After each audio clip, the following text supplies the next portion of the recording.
नमस्कार, आप देख रहे हैं अपना पसंदीदा चैनल IBC 24। मैं हूं आपके साथ ऋतु सिंह। बुलेटिन में सबसे पहले बात कर लेते हैं प्रधानमंत्री नरेंद्र मोदी ने आज जो संबोधन किया उसकी। प्रधानमंत्री नरेंद्र मोदी ने कोरोना महामारी को लेकर राष्ट्र को संबोधित किया। अपने संबोधन में पीएम ने कहा कि महामारी की दूसरी लहर बेहद तेजी से आई है। देश बड़ी लड़ाई लड़ रहा है, जिसकी वजह से देश में अस्पतालों और स्वास्थ्य सेवाओं पर दबाव बढ़ा है। ऑक्सीजन की डिमांड तेजी से बढ़ी है, जिससे निपटने के लिए युद्ध स्तर पर कार्य किए जा रहे हैं। उन्होंने लोगों से गाइडलाइन का पालन करने और बिना वजह बाहर न निकलने की सलाह दी। पीएम ने कहा कि जिन लोगों ने इस महामारी में अपनों को गंवाया है, उनके प्रति संवेदना है। कठिन से कठिन समय में भी धैर्य नहीं खोने की सलाह दी। साथ ही 18 साल से ऊपर के सभी लोगों से 1 मई से वैक्सीन लगवाने की भी अपील की। इसके अलावा उन्होंने कहा कि पहले से जिन लोगों ने टीके लगवाए हैं, वो लगाते रहें। पीएम ने ये भी कहा कि देश में आर्थिक गतिविधियां जारी रहनी चाहिए। लॉकडाउन का हमें आखिर विकल्प इस्तेमाल करना है। लोगों की आजीविका को भी बचाने की सरकार की कोशिश कर रही है। इसमें लोगों को भी बचाएंगे और रोजगार भी बचाएंगे। राज्य सरकारों से पीएम ने प्रभावित इलाकों में माइक्रो कंटेनमेंट जोन बनाने की अपील की।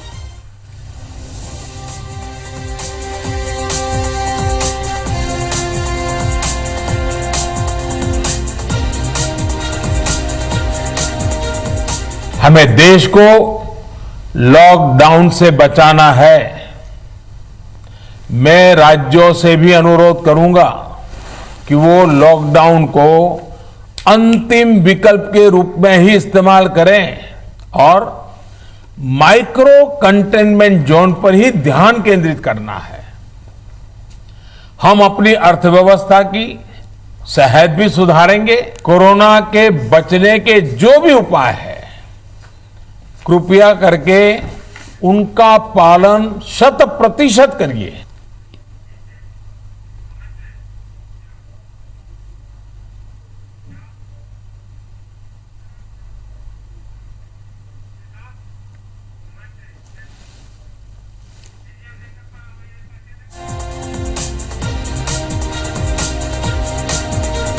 तो प्रधानमंत्री नरेंद्र मोदी ने कोरोना महामारी को लेकर आज राष्ट्र को संबोधित किया और उन्होंने अपने संबोधन में कहा है कि महामारी की दूसरी लहर बेहद तेजी से आई है। देश बड़ी लड़ाई लड़ रहा है, जिसकी वजह से देश में अस्पतालों और स्वास्थ्य सेवाओं पर दबाव भी बढ़ा है।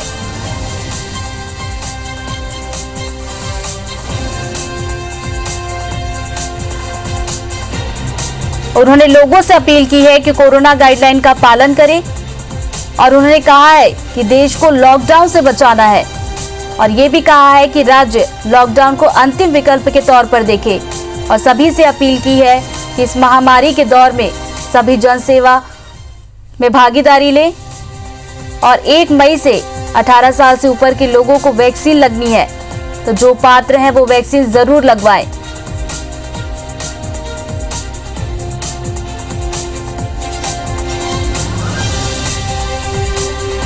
अपने संबोधन में उन्होंने डॉक्टरों को भी धन्यवाद दिया है। तो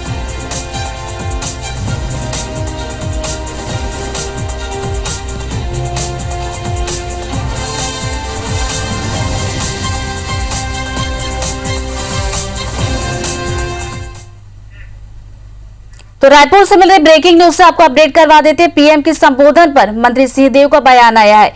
प्रधानमंत्री मोदी के संबोधन से निराशा हुई, टीएस सिंहदेव का कहना है। कोई नई बात नहीं, पीएम मोदी ने नहीं कही। उम्मीद थी कि पीएम फ्री वैक्सीन की बात करेंगे। टीका कितना बनेगा, राज्य को कितना मिलेगा, पीएम ने नहीं बताया। तो आज प्रधानमंत्री नरेंद्र मोदी ने राष्ट्र के नाम संबोधन किया और उसके बाद छत्तीसगढ़ के स्वास्थ्य मंत्री टीएस सिंहदेव का यह बयान आया है।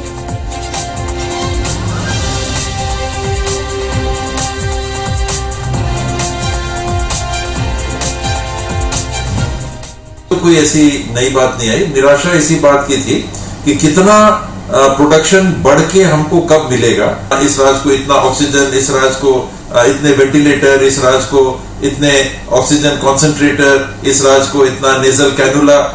ऐसी घोषणा अगर ठोस आती तो मनोबल बनता है कि हाँ, केंद्र सरकार से हमको ये मिला। कोई ठोस बात नहीं आई। रेमडेसिविर के बारे में भी प्रबंधन की कोई बात सामने नहीं आई। मुख्यमंत्री भूपेश बघेल ने वर्चुअल बैठक में बस्तर संभाग के 7 जिलों कांकेर, कोंडागांव, बस्तर, बीजापुर, नारायणपुर, सुकमा और दंतेवाड़ा में कोरोना संक्रमण की वर्तमान स्थिति की समीक्षा की। सीएम ने समीक्षा करते हुए कहा कि राज्य के बस्तर संभाग में पिछली बार कोरोना संक्रमण को रोकने में शासन प्रशासन सहित सबका सहयोग मिला। इस बार भी हम सभी बस्तर संभाग में संक्रमण की दर को 0 तक लाने का प्रयास करेंगे। मुख्यमंत्री ने कहा कि बस्तर में संक्रमण न फैले, इसके लिए जरूरी है कि बाहर से आने वाले हर व्यक्ति की जांच हो। सीएम ने कहा कि छुट्टी से लौटने वाले सीआरपीएफ और पैरामिलिट्री फोर्स के जवानों की टेस्टिंग एंट्री पॉइंट पर ही की जाए। उन्हें क्वारंटाइन और आइसोलेशन में रहने के बाद ही कैंपों में जाने की अनुमति दी जाए। उन्होंने कहा कि खदान क्षेत्रों में ट्रकों में आने वाले ड्राइवरों और क्लीनरों की जांच भी होनी चाहिए और उन्हें मजदूरों से अलग रखने की व्यवस्था भी की जाए। मुख्यमंत्री ने कहा कि लॉकडाउन के दौरान लोगों को रोजगार उपलब्ध कराने के लिए गाइडलाइन का पालन करते हुए मनरेगा और लघु वनोपज के संग्रहण कार्य प्रारंभ किए जाएं।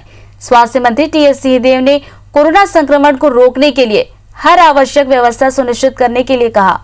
साथ ही सभी कलेक्टरों को अपने अपने जिले में बाहर गए मजदूरों और लोगों की जानकारी भी पोर्टल में प्रदर्शित करने की बात कही।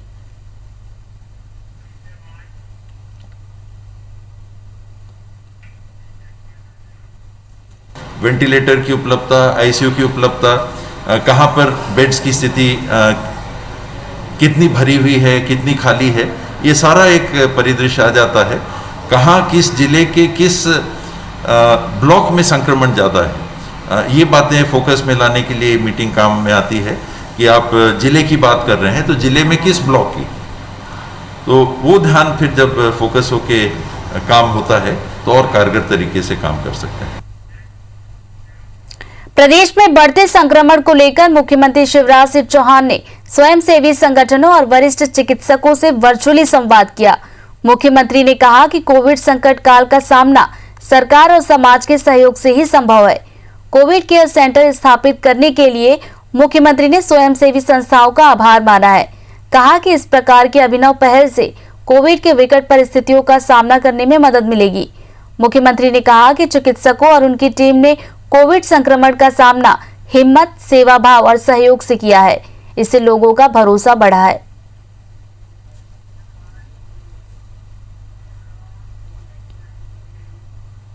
मध्य प्रदेश में आज 12,727 कोरोना मरीज मिले। मध्य प्रदेश में अब तक 4,33,704 संक्रमित मिले हैं। तो वहीं पिछले 24 घंटे में 77 मरीजों की मौत भी हुई है। तो वहीं अब तक की बात की जाए तो 4,713 मरीजों की कोरोना से मौत हुई है। मध्य प्रदेश में आज 8,937 मरीज ऐसे हैं जो डिस्चार्ज होकर घर लौटे हैं।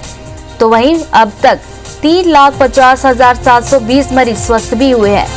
तो वहीं एक्टिव मरीजों की संख्या की बात करें तो 78,271 लोग अभी एक्टिव हैं।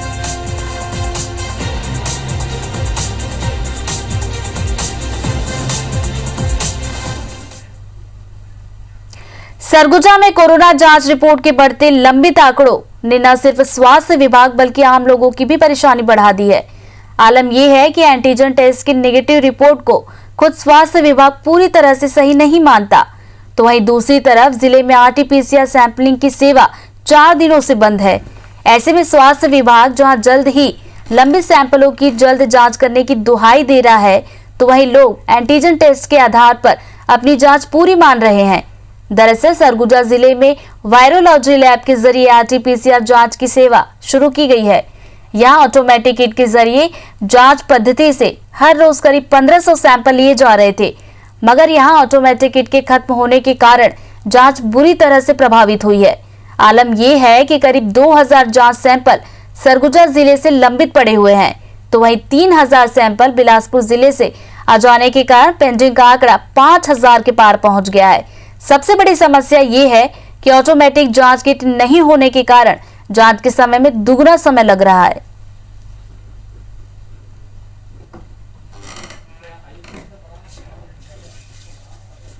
ऑटोमेटेड एक्सट्रैक्शन किट होती है, जिससे हम सैंपल को टेस्ट करने के लिए प्रोसेसिंग करके उस लायक बनाते हैं कि उसके ऊपर RT-PCR जांच किया जा सके, और इससे हम लगभग 1400 से 1500 टेस्ट निर्बाध गति से कर पा रहे थे। लेकिन वो ऑटोमेटेड एक्सट्रैक्शन किट के खत्म होने की स्थिति में उसे मैनुअल या हाथ की पद्धति से करना पड़ रहा है, जो बहुत ही दुरूह और समय लेने वाला टेस्ट का समय जो है लगभग दुगना हो गया है। रायगढ़ जिले में कोरोना मरीजों के बढ़ते संक्रमण के बीच टेस्ट की पेंडेंसी ने न लोगों की चिंता बढ़ा दी है। जानकर हैरत होगी कि लैब में 3000 से अधिक सैंपल पेंडिंग पड़े हुए हैं। आलम यह है कि मरीजों की रिपोर्ट जांच के 5 से 6 दिनों के बाद भी नहीं मिल रही है। इधर रिपोर्ट में देरी होने के बाद मरीज शहर में खुलेआम घूम रहे हैं और दूसरों को भी संक्रमित कर रहे हैं। ऐसे में संक्रमण का खतरा और भी बढ़ रहा है। दरअसल रायगढ़ जिले के मेडिकल कॉलेज स्थित लैब में रायगढ़ के अलावा जांजगीर, कोरबा, जशपुर और बिलासपुर से भी सैंपल जांच के लिए आ रहे हैं। ऐसे में लैब में सैंपल्स का लोड लगातार बढ़ रहा है, जिसकी वजह से पेंडेंसी बढ़ रही है। जानकर हैरत होगी कि जिले में पिछले 2 दिनों से RT-PCR टेस्ट बंद है। मरीजों को एंटीजन और ट्रू नॉट टेस्ट के जरिए ही जांच की जा रही है। इतना ही नहीं, लैब में तकरीबन 3000 सैंपल्स पेंडिंग है। मामले में स्वास्थ्य विभाग के अधिकारी पेंडेंसी की बात को भी स्वीकार रहे हैं। बढ़ते केस को देखते हुए लैब की क्षमता बढ़ाई जाने की बात भी कही जा रही है। टेस्ट की संख्या बढ़ानी पड़ेगी, टेस्ट के लिए कर्मचारी बढ़ाने पड़ेंगे। अगर ज़रूरत पड़े तो निजी क्लिनिकों को भी टेस्टिंग के लिए अधिकृत करना चाहिए। और अगर रिपोर्ट नहीं भी आ रही है तो आमजन को भी अगर कुछ संक्रमण के या कोरोना के हल्के से भी संकेत है तो स्वतः संज्ञान लेकर रिपोर्ट आने तक देरी भी हो रही तो उसको होम आइसोलेट हो जाना चाहिए। RT-PCR में सैंपल्स कुछ ज़्यादा इकट्ठे हो गए थे, अब उस पेंडेंसी क्लियर हो गया है।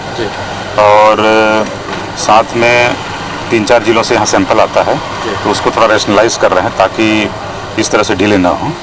RT-PCR लैब है और ट्रू नॉट लैब हमारा चल ही रहा है। यहाँ भी कुछ पेंडेंसी है, इसको भी हम 1-2 दिन में क्लियर कर देंगे। डोंगरगढ़ कॉलेज कोरोना जांच टेस्ट सेंटर में जांच कराने आए लोगों ने आज डोंगरगढ़ खैरागढ़ मार्ग जाम कर दिया। लोग कोरोना जांच नहीं होने से नाराज थे। चक्का जाम होने से दोनों ओर ट्रकों की लंबी लाइन लग गई। बाद में पुलिस अधिकारी मौके पर पहुंचे और लोगों को समझाकर चक्का जाम समाप्त करवाया। जानकारी के अनुसार पिछले 2 दिनों से शहर में कोरोना टेस्ट नहीं हो रहा है। करीब सप्ताह भर से लोग सुबह 4 बजे से ही टेस्ट सेंटर में लाइन लगाकर पहुंच रहे हैं। हर दिन 400 से 500 लोग टेस्ट सेंटर पहुंच रहे हैं, लेकिन प्रतिदिन 200 से अधिक लोगों की जांच भी नहीं हो पा रही है। इससे भी लोग खासे नाराज हो रहे थे।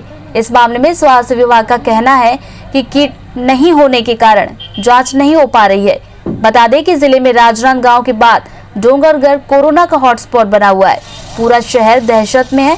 हर रोज 8 से 10 लोगों की मौत की खबरों से लोगों में डर का माहौल बन गया है।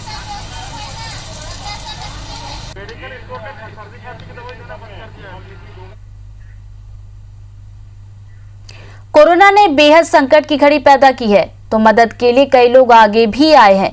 अपने अपने तरीके से लोग मदद करने की पहल कर रहे हैं। ऐसा ही ग्वालियर के फाउंडेशन ने कर दिखाया है।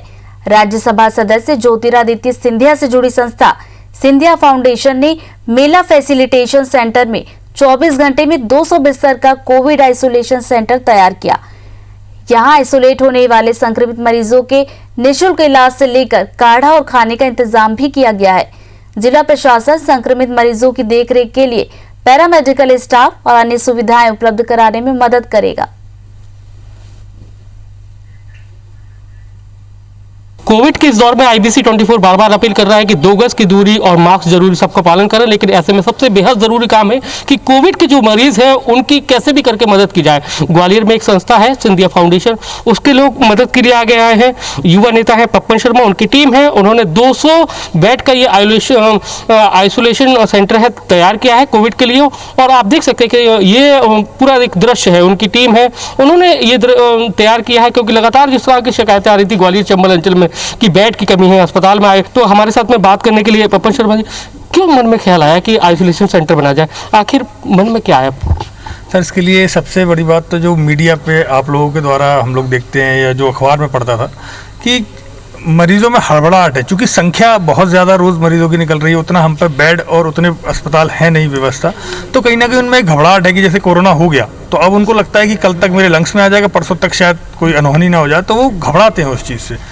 क्योंकि डॉक्टर स्टाफ इतना नहीं है, बेड्स नहीं है। अब यहाँ कम से कम 200 बेड्स हम लोगों लगभग इंतजाम कर रहे हैं, जिसमें हमको प्राथमिक उपचार उनको देंगे डॉक्टर के द्वारा। हमको सुबह शाम काढ़ा और अपना खाने का पूरा उनके लिए पूर्णतः फ्री है। इससे कम से कम उनको ये लगेगा डॉक्टर की टेक केयर में है। वो पहल करी है पप्पन ने और मैं इसका बहुत सराहना करता हूँ और हम लोग सब टीम वर्क के साथ काम करेंगे। लगातार ऐसे ही लोगों की मदद की, खाना राशन जो भी सब है, तो हमेशा से ही पप्पन भाई का काम आगे रहा है इस मदद में लोगों की। तो आप देख सकते हैं कि जो उनके साथी हैं वो भी खुश हैं, लेकिन आप देख रहे हैं कि जिस तरह का जो दृश्य दिख रहा है हमें कि ऑक्सीजन का सिलेंडर है, बेड है, बाकायदा कुर्सी लगी हुई है, उनके लिए वाटर कूलर रहेगा, आरओ का पानी मिलेगा, तो कई सारी सुविधाएं हैं वो उन्होंने कोशिश की है कि दे सकें, क्योंकि वो एक खुद कोविड के पेशेंट रह चुके हैं और इस दौर में ज़्यादा से ज़्यादा जो मदद है कोविड पेशेंट की वो करने के लिए उन्होंने एक तरीका अख्तियार किया है। और ऐसे में देखना होगा कि इससे लोग कितना मोटिवेट होते हैं और आगे वो भी इस तरह के आइसोलेशन सेंटर लोग कितने खोलते हैं। कैमरामैन लोकेंद्र पाल के साथ नासिर गौरी, IBC 24 ग्वालियर। छत्तीसगढ़ में जहां कोरोना संक्रमण तेजी से फैल रहा है, इस पर रोक लगाने प्रशासन ने पूरे छत्तीसगढ़ में लॉकडाउन का ऐलान किया है। जरूरी काम से बाहर निकलने वालों को कोरोना गाइडलाइन का पालन कराने को कहा गया है। रायपुर में मास्क को लेकर पुलिस जवानों से विवाद करते एक युवक का वीडियो तेजी से वायरल हो रहा है। राजधानी के जयस्तंभ चौक पर पुलिस ने स्कूटी सवार 2 युवकों को रोका। स्कूटी चला रहा युवक मास्क नहीं लगाया था, जिस पर पुलिस ने उसे मास्क लगाने के निर्देश दिए, जिस पर युवक भड़क उठा और पुलिस कर्मियों से बदतमीजी शुरू कर दी। युवक ने अपनी रसूख का धौंस दिखाते हुए पुलिस से बदतमीजी की और सस्पेंड कराने तक की धमकी दे दी। हालांकि पुलिस ने युवक पर कार्रवाई करते हुए चालान काटा।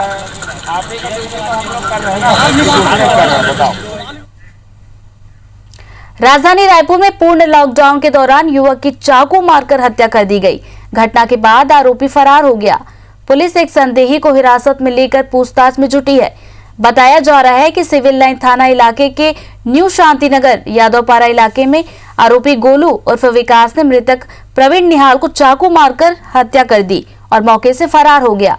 मौके पर मौजूद लोगों के मुताबिक मृतक और आरोपी एक ही मोहल्ले के रहने वाले हैं। इनके बीच आपसी पुरानी रंजिश चल रही थी। देर शाम मृतक आरोपी के पिता के साथ घर के पास स्थित नाले की दीवार पर बैठे हुए थे कि पीछे से आरोपी गोलू ने अपने एक साथी के साथ मृतक प्रवीण निहाल के पेट के पिछले भाग में चाकू से 2 बार वार किया, जिससे प्रवीण की मौके पर ही मौत हो गई। जब तक मौके पर मौजूद लोग कुछ समझ पाते तब तक आरोपी गोलू अपनी बाइक से फरार हो गया। मौके पर पहुंची पुलिस ने शव का पंचनामा कर पीएम के लिए भेज दिया है। फिलहाल सिविल लाइन थाना पुलिस ने हत्या का मामला दर्ज कर फरार आरोपी की तलाश शुरू कर दी है। राजा तालाब के यादव मोहल्ले में प्रवीण निहालकर नामक युवक की हत्या हुई है। ये आरोपी और युवक मृतक जो हैं दोनों घर अगल बगल में हैं। इन लोगों में साथ में ये लोग टहल रहे थे यहीं पास में और उसी बात पर से किसी बात पर विवाद हुआ है। आरोपी ने चाकू मार किया, भाग गया है। एक हमारे हिरासत में, उसे पूछताछ की जा रही है। राजधानी रायपुर में अचानक मौसम बदलने के साथ साथ तेज हवाएं और काले बादल छा गए। दिन भर की गर्मी से लोगों को राहत तो मिली, लेकिन जानकारों का कहना है कि इस समय मौसम का बदलाव जो हुआ है उससे बचें। मौसम वैज्ञानिकों के मुताबिक विदर्भ के ऊपर एक चक्रवाती घेरा बना हुआ है, जिसका छत्तीसगढ़ में असर देखने को मिल रहा है। इसकी ऊंचाई 1.5 से 2.5 किलोमीटर ऊपर है। इसके अलावा उत्तर दक्षिण द्रोणिका MP और केरल के बीच बनी हुई है, जिसके प्रभाव के चलते ऐसा बदलाव देखने को मिला। राजधानी रायपुर में अचानक मौसम बदलने से लोगों को गर्मी से राहत जरूर मिली, लेकिन जानकारों का ये कहना है कि ये मौसम इस कोरोना काल के दौरान कहीं ना कहीं हानिकारक भी है। इससे बचने की सलाह यहाँ पे दी गई है।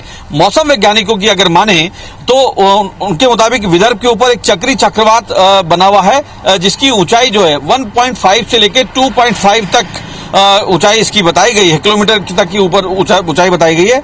इसके अलावा उत्तर दक्षिण द्रोणिका एक मध्य प्रदेश और केरल के बीच बनी है, जिसका ये प्रभाव बताया जा रहा है मौसम वैज्ञानिकों के मुताबिक।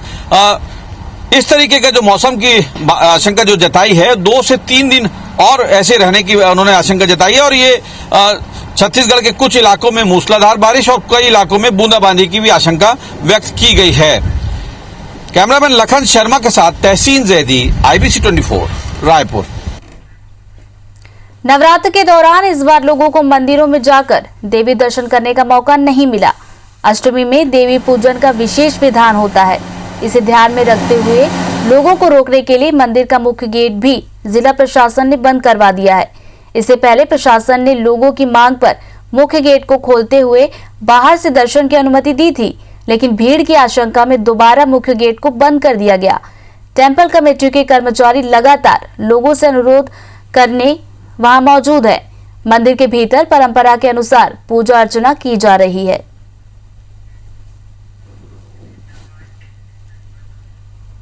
चैत्र नवरात्र में कोविड-19 को देखते हुए ज्योति कलश एवं माई जी की पूजा अर्चना चैत्र नवरात्र में पूरा पुजारी एवं सेवादार के द्वारा किया गया एवं अष्टमी हवन पूजा भी पुजारी एवं सेवादार के द्वारा सभी श्रद्धालुओं की ओर से निर्विघ्न किया गया। जो नवकन्या भोज भी किया जाएगा, कोविड-19 के देखते हुए पालन करते हुए नवकन्या पूजा की जाएगी।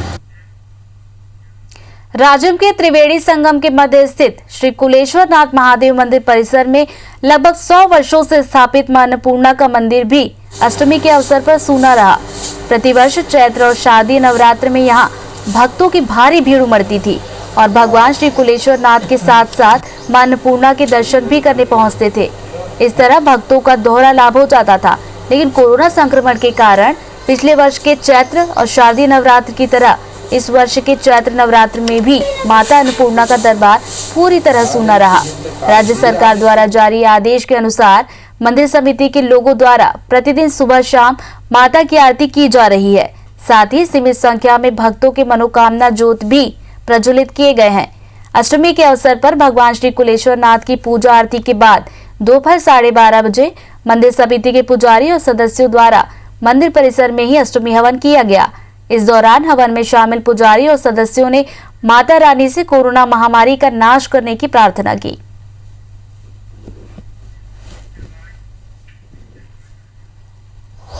ये जो है बहुत प्राचीन मंदिर है और यहाँ दुर्गा माता अन्नपूर्णा मंदिर में स्थापित है और बहुत प्राचीन है।